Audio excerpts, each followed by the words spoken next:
ايه السوائل المسموح بيها طول فترة الحمل؟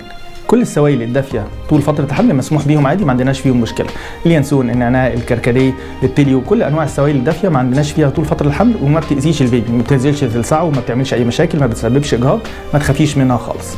القهوة، النسكافيه، اللاتيه، الكابتشينو، الحاجات اللي فيها كافيين مسموح بيها في الحمل بس بكميات قليلة خالص. ليكي كوبايتين صغيرين، 2 فنجان صغير طول فترة الحمل، يعني طول فترة الحمل يعني يوميا لينا كوبايتين صغيرين. طيب بالنسبة للألبان، الألبان تشربيها بالشكل اللي انت عايزاه، المهم ان هو يكون لبن مبستر، زبادو، رايب، كاكاو، لبن بالفواكه بالعسل، ما عندناش فيه مشكلة خالص.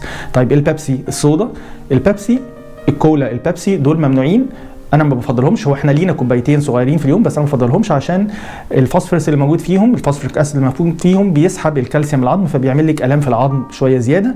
لكن بقيه انواع الصودا كلها ممكن نشرب كوبايتين صغيرين يوميا وما فيش مشكله.